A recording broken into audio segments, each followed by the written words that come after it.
If you happen to be a fisherman or a scuba instructor, you interact with oceans on a regular basis. But for the rest of us, marine life is usually the last things on our mind as we go about our workdays.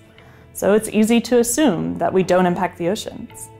However, individuals and companies do make an impact on ocean life all over the world through externalities. In this video, I'll define the term, give examples of externalities that impact oceans, and discuss how we can resolve or mitigate externalities. We'll explore how businesses can contribute to SDG 14, which calls on us to reduce pollution and conserve resources drawn from the oceans. But first, a definition. When we talk about externalities, we usually refer to unintended consequences of our actions. In economics, the word externality means the consequences of firm behavior which are not accounted for in market prices. This occurs when behaviors impact external parties in a negative or a positive way.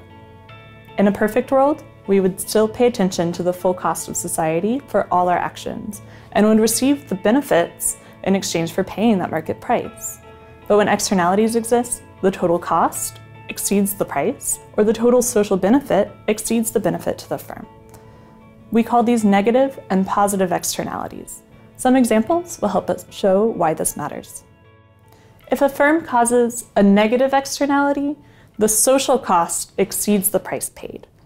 This means the behavior causes harm to others in society.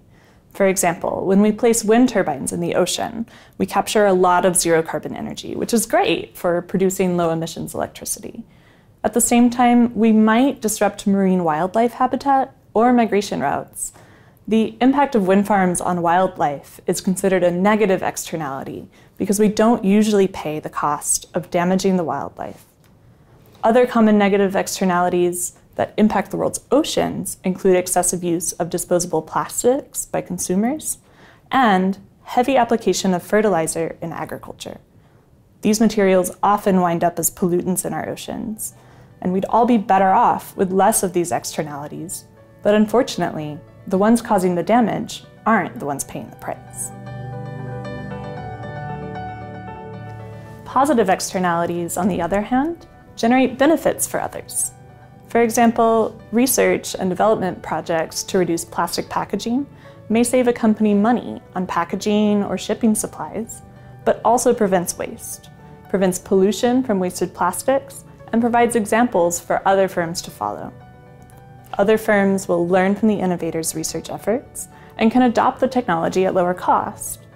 That's how research creates benefits for others outside the firm. Other common positive externalities include education and habitat protection. These activities tend to make others better off, so we want people to do more of them.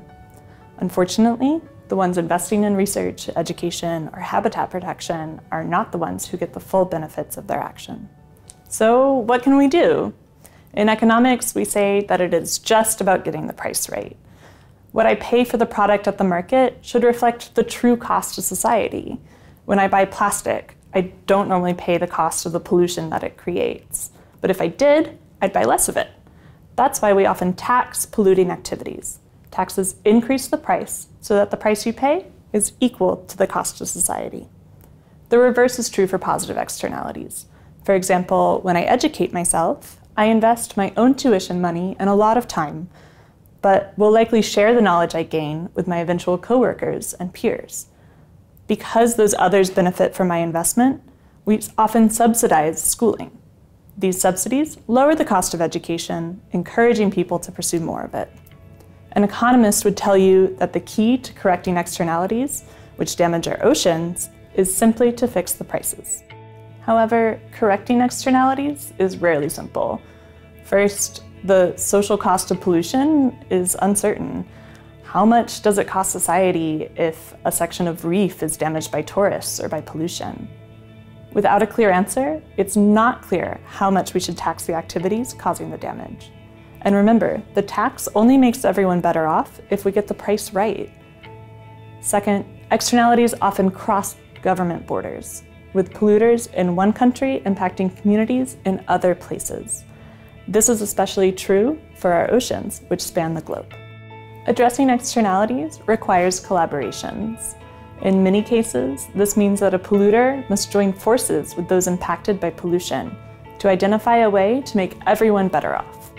In the story that follows this video, you'll learn about the challenges and opportunities of collaborating to mitigate externalities that impact ocean life. Consider how your work might impact the oceans and ask yourself, who can we work with to protect life below water?